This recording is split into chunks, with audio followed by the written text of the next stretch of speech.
নমস্কার, আমি মিলন স্যার, পাল একাডেমি সেন্টারে তোমাদের সকলকে জানাই স্বাগত। আজকে একাদশ শ্রেণীর উচ্চতর গণিতের ত্রিকোণমিতির তোমাদের যে কোনো কোণ ও সংযুক্ত কোণ সমূহের কোণানুপাতের আরেকটি ক্লাস নিয়ে আমি তোমাদের কাছে চলে এসেছি। প্রথম যে অঙ্কটি একটু খেয়াল করো, দেখো কি বলেছে। এন এর মান অখণ্ড সংখ্যা হলে দেখাও যে tan n pi by 2 plus -1 whole to the power n into pi by 4 equal to 1। এটা আমাদের দেখাতে বলেছে। এটা অলরেডি হায়ার সেকেন্ডারিতে এসেছে। আর 2 নম্বরে তোমাদের সমাধান করতে বলেছে।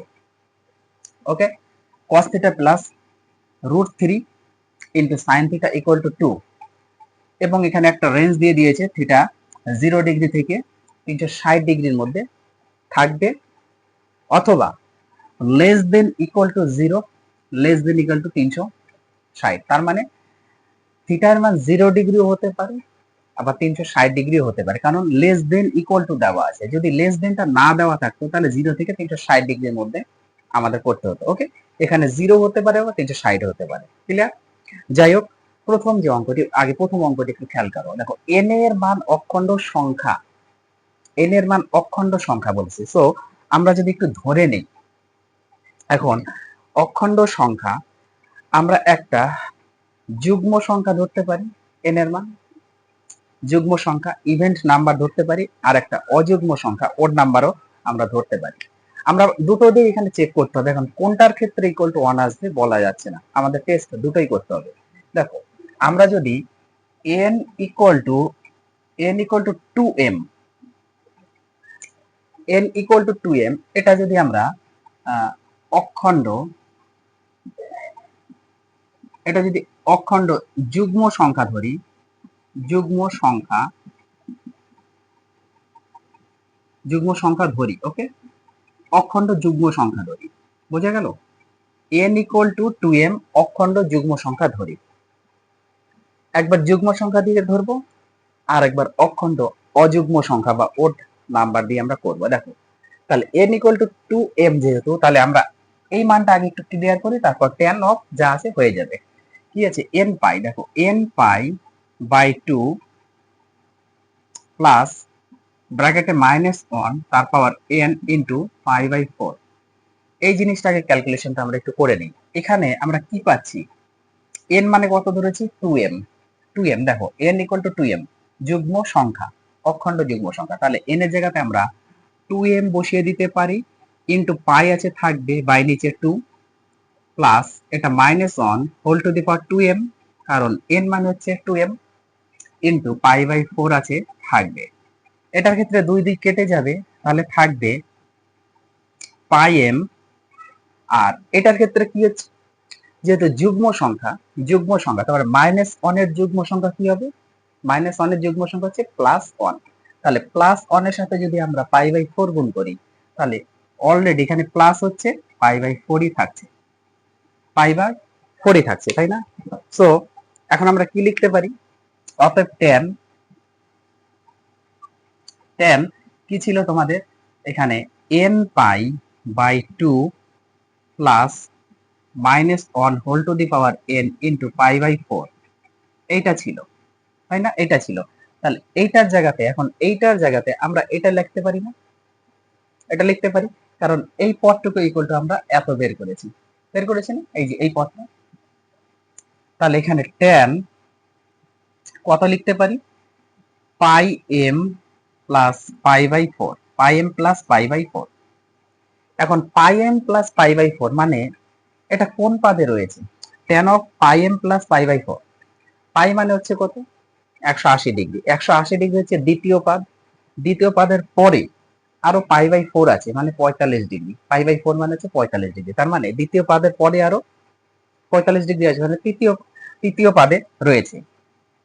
এবার তৃতীয় পাদে যেহেতু এ রয়েছে, তার মানে কি? এটা হচ্ছে যুগ্ম আছে, যুগ্ম, তার মানে এটা কোণানুপাত চেঞ্জ হবে না, এবার তৃতীয় পাদে কে পজিটিভ? অলরেডি tan এবং cot।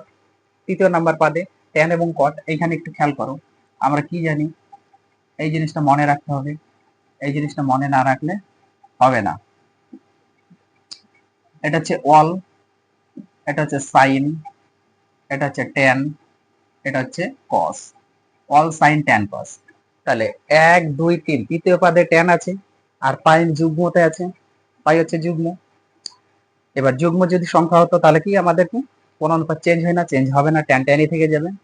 এবার পাই বাই 4 দুই ঘরে আসার পরে পাই বাই 4 তৃতীয় নাম্বার পার্ট, তৃতীয় নাম্বার পার্ট অলরেডি ট্যান এর ঘর পজিটিভই আছে, তাহলে ট্যান পাই বাই 4। এবার ট্যান পাই বাই 4 মানে কত? Tan 40 degree, tan 40 degree equal to কত? 1। ট্যান 40 ডিগ্রি ইকুয়াল টু 1, এখানে তো পজিটিভ মানই আমরা পাচ্ছি। এখন আমাদের দেখতে হবে অযুগ্ম সংখ্যা ধরে কি হয়। এখন যদি আমরা অযুগ্ম সংখ্যা ধরি যে n ইকুয়াল টু অযুগ্ম সংখ্যা 2m এর সাথে যদি প্লাস 1 করে দিই তাহলে অলরেডি অযুগ্ম সংখ্যা হয়ে যায়। তাহলে এটা হচ্ছে অখণ্ড অখণ্ড অযুগ্ম অযুগ্ম সংখ্যা। ওকে, অখণ্ড অযুগ্ম সংখ্যা এটা ধরি, অখণ্ড অযুগ্ম সংখ্যা যদি ধরি তাহলে সেক্ষেত্রে আমাদের এই মানটা এবার কত আসবে? এই মানটা মানে হচ্ছে এই মানটা কি আছে? n pi by 2 plus minus 1 whole to the power n into pi by 4। এই মানটা আমাদের অ্যাকচুয়ালি কত আসতেছে আমাদের একটু দেখতে হবে। তাহলে এখানে n মানে হচ্ছে আমাদের 2m প্লাস 1, তার সাথে পাই গুণ হিসাবে আছে বাই 2। বোঝা গেল? কারণ অযুগ্ম অখণ্ড অযুগ্ম সংখ্যা নিয়েছি, প্লাস মাইনাস 1 তার পাওয়ার 2m প্লাস 1 ইন্টু তার সাথে পাই বাই 4 গুণ হিসাবে আছে। এখন এইটা যদি আমরা করি একটু সেপারেট তাহলে 2 পাই m বাই 2 একটা হবে, প্লাস পাই বাই 2 একটা হবে। এই পদটাকে যদি আমরা সেপারেট করি তাহলে 2 পাই m বাই 2 হবে, প্লাস পাই বাই 2 হবে। এইবার এইটার ক্ষেত্রে দেখো কি হচ্ছে, কোনো কোনো কিছুর পাওয়ার যদি প্লাসে থাকে তার মানে অবশ্যই মাল্টিপল হয়। তাহলে মাল্টিপল করলে হচ্ছে মাইনাস 1 এর পাওয়ার একটা 2m, মাইনাস 1 এর পাওয়ার 2m ইন্টু আর একটা মাইনাস 1 এর পাওয়ার 1 হবে। তাহলে মাইনাস 1 এর পাওয়ার 2m যেহেতু আমরা এখানে করেছি যুগ্ম সংখ্যার ক্ষেত্রে অলরেডি পজিটিভ। এবার মাইনাস 1 এর পাওয়ার 1 যদি হয় তাহলে মাইনাস 1ই হবে। সেক্ষেত্রে মাইনাস 1 এর সাথে প্লাস গুণ করলে অলরেডি মাইনাস হবে, তার সাথে পাই বাই 4 এটা থাকবে। ওকে, কোনো সমস্যা নেই। এখন এইখানে আমরা কি পাচ্ছি? দেখো এখানে আমরা কি পাচ্ছি, এই যে 2 দিক কেটে যাচ্ছে না, 2 দিক কেটে গেল, তাহলে থাকলো পাই এম প্লাস এখানে pi by 2 minus pi by 4, এটা থাকলো। এখন আমরা লিখতে পারি কি? এখন আমরা কি লিখতে পারি? অতএব ট্যান কত ছিল? n pi by 2 plus minus 1 whole to the power n into pi by 4 ছিল। এটার মান কত আসবে? তাহলে এখানে ট্যান এই টোটালটা আমরা পেয়েছি এইটা পাই এম। আচ্ছা, এখানে একটু থার্ড ব্র্যাকেট ইউজ করি বা সেকেন্ড ব্র্যাকেট ইউজ করি, ভালো হবে, তাই তো? যদি আমরা এখানে পাই এম প্লাস কত আছে? Pi by 2 minus pi by 4, এইটাই হচ্ছে মান। Tan of pi m plus pi by 2 minus pi by 4 আমরা বসিয়ে দিলাম। এটা কোন পাদে আছে? অলরেডি দ্বিতীয়, পাই মানে হচ্ছে দ্বিতীয় নাম্বারের পর এটা যদি আমরা একটু থিটা কল্পনা করি তাহলে হচ্ছে তৃতীয় নাম্বার পাদে আসবে। এবার তৃতীয় নাম্বার পাদে অলরেডি ট্যান পজিটিভ, তার মানে হচ্ছে ট্যান অফ কত হবে? Pi by 2 minus pi by 4 আসছে। আবার দেখো এখানে কি হচ্ছে? 90 মাইনাস পাই বাই 4, তার মানে কি প্রথম পাদে আসতেছে। দেখো pi by 2 minus pi by 4, তার মানে কি প্রথম পাদে আসতেছে। তাহলে প্রথম পাদে যদি আসে তাহলে এক্ষেত্রে কি হচ্ছে? প্রথম পাদে আসলে 90 মানে কি আমরা কি জানি? 90 এবং 270 এর ক্ষেত্রে কোন অনুপাত চেঞ্জ হয়ে যায়, তাহলে এটা হচ্ছে অলরেডি কট হয়ে যাবে। তাহলে কট এটা কত হচ্ছে আমাদের? পাই বাই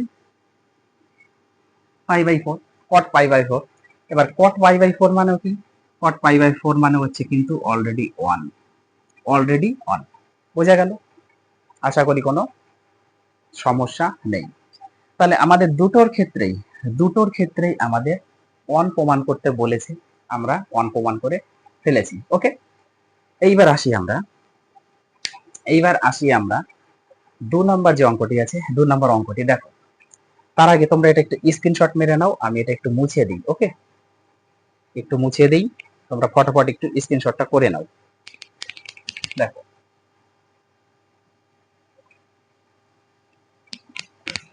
ত্রিকোণমিতি, আমি তোমাদের বারবার বলছি ত্রিকোণমিতি সবসময় স্ট্রং থাকতে হবে। আমি প্রত্যেকটি ক্লাসেই কিন্তু তোমাদের বলছি ত্রিকোণমিতি কেউ ঢিলামো দিবে না।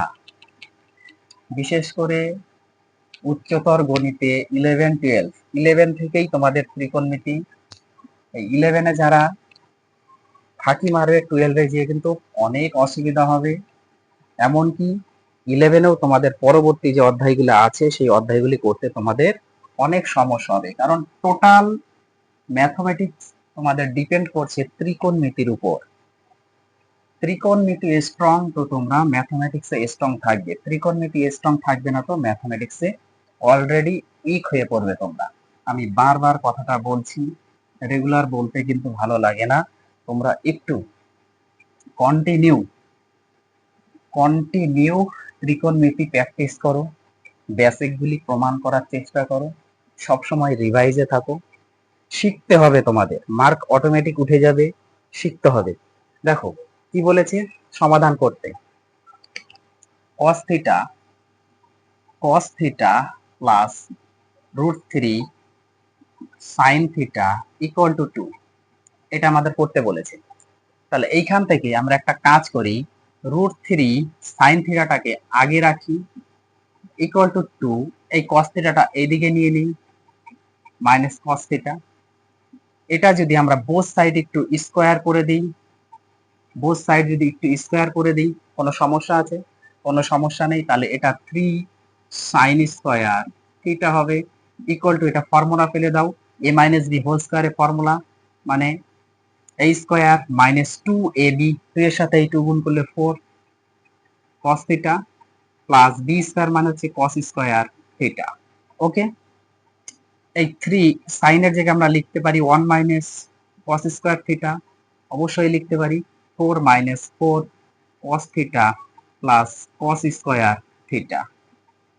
পরের লাইনে এটা গুণ করে দিই, 3 minus 3 cos square theta, total পদ এদিকে নিয়ে আসো, minus 4 plus 4 cos theta minus cos square theta equal two 0। পরের লাইনে একটু ক্যালকুলেশন করো, এখানে মাইনাসের 3টা, এখানে মাইনাসের 1টা, তাহলে মাইনাসের 4টা cos square theta, cos theta plus 4টা আছে বসবে, হয়ে গেল। এখানে প্লাসের 3 আর এখানে মাইনাসের 4, তাহলে মাইনাস 1 থাকে ইকুয়াল টু 0। মাইনাসটাকে হাটাও, মাইনাস দিয়ে গুণ করে দিলে তাহলে 4 cos square theta minus 4 cos theta plus 1 equal to 0 হবে। এই মাইনাসটা হাঁটানোর জন্য মাইনাস দিয়ে গুণ করে দিলাম, কিংবা মাইনাস কমন নাও, একই ব্যাপার। এখন এটা একটু আমরা মিডিল টার্ম করি, কত হচ্ছে 4 cos square theta minus 2 cos theta হবে একটা, আবার মাইনাস 2 cos থিটা আর একটা হবে, প্লাস 1 ইকুয়াল টু 0, তাই না? এখান থেকে কি কমন যাচ্ছে, এখান থেকে 2 cos থিটা যদি আমরা কমন নেই তাহলে পড়ে থাকবে 2 cos থিটা মাইনাস 1 পড়ে থাকবে, এখানে কিছু কমন যাচ্ছে না, মাইনাস 1 যাবে, তাহলে হচ্ছে 2 cos থিটা মাইনাস 1ই হবে ইকুয়াল টু 0। পরের লাইনে এবার দুটোর মধ্যে একটা আমরা কমন নিয়ে নিই, এই দুটোর মধ্যে একটা যদি আমরা কমন নিয়ে নিই, আমি এখান থেকে লিখছি, তাহলে হবে কি 2 cos থিটা মাইনাস 1, আর একটা আমাদের 2 cos থিটা মাইনাস 1, তার মানে দুটোই সেম হবে, 2 cos theta minus 1 equal to 0, তাই না? এইবার আমরা অতএব কি লিখতে পারি, অতএব আমরা লিখতে পারি না 2 cos theta minus 1 equal to 0, যে কোনো একটা নিয়ে, কারণ দুটোই same, 2 cos theta minus 1 equal to 0, 2 cos theta minus 1, আমরা যে কোনো একটা নিয়ে করলেই হয়ে যাবে। তাহলে এখানে 2 cos থিটা ইকুয়াল টু 1 হচ্ছে, তাহলে cos থিটা ইকুয়াল টু কত হচ্ছে, half, cos theta equal to half, তাহলে cos theta equal to cos কত এর মান হাফ, cos কত এর মান half, cos pi by 3 cos 60, cos 60 এর মান হাফ, তাহলে থিটা ইকুয়াল টু আমরা পেলাম pi by 3, theta equal to pi by 3। তার মানে এই cos থিটা, যে এই cos থিটাটা কত নাম্বার পাদে থাকতে পারে? হয় এ 1 নাম্বার, প্রথম পাদে তো অল পজিটিভ, এটা হচ্ছে 60 ডিগ্রি, cos 60 ডিগ্রি হচ্ছে হাফ, তাহলে এই 1 নাম্বার পাদে তো থাকবেই। তাছাড়া এই কত নাম্বার পাদে থাকতে পারে? কজের পাদ 4 নাম্বার পাদ, তাহলে 4 নাম্বার পাদের ক্ষেত্রে তাহলে কি হচ্ছে দেখো, অবশ্যই এই 4 নাম্বার পাদে থাকতেই পারে, কোনো সমস্যা নেই। তাহলে 4 নাম্বার পাদে যদি থাকে তাহলে আমরা এইভাবে লিখতে পারি না, cos theta equal to cos theta equal to cos, তাই তো? কি লিখতে পারি আমরা এখানে? কোন অনুপাত চেঞ্জ করা যাবে না, তাহলে হচ্ছে 2 পাই মানে চতুর্থ পাদে, 2 পাই মানে হচ্ছে চতুর্থ পাদ। এবার চতুর্থ পাদে তো থাকবেই, আমাদের আরো 60 আনতে হবে, পাই বাই 3 আনতে হবে, পাই বাই 3 মানে 60। দেখো 360 ডিগ্রি, 2 পাই মানে হচ্ছে 360 ডিগ্রি, মানে চতুর্থ নাম্বার পাদ, চতুর্থ নাম্বার পাদে এখানে কেন নেওয়া হলো 2 পাই? কারণ এর কোন অনুপাত চেঞ্জ করা যাবে না, কোন অনুপাত চেঞ্জ করা যাবে না, এই জন্য এখানে আমি 2 পাই নিয়েছি। ওকে, এবার 2 পাই যেহেতু আমাদের বেশি হয়ে যাচ্ছে, তাহলে আমাদের কম নিতে হবে। এবার 2 পাই থেকে যদি আমরা 30 করি তাহলে প্রথম পাদে চলে যাই, প্রথম পাদে অলরেডি আমরা পেয়েছি, চতুর্থ পাদে জানতে হবে আমাদের, এই জন্য এখানে পাই বাই 3 করা হলো। ওকে, তাহলে চতুর্থ পাদেই থাকলো, তাহলে থিটা ইকুয়াল টু কত পেলাম আমরা? 2 পাই মাইনাস পাই বাই 3 আসতেছে। এটা যদি ক্যালকুলেশন করি তাহলে হচ্ছে 3 দুগুণা 6 থেকে একটা চলে যাবে, তার মানে 5 পাই বাই 3। এবার 5 পাই বাই 3 এর মান অ্যাকচুয়ালি কত হচ্ছে? পায়ের মানে 180 ডিগ্রি, 180, তাই তো? 180 কে 3 দিয়ে যদি আমরা কাটাকুটি করি হচ্ছে 60 হয়, 60 হয়।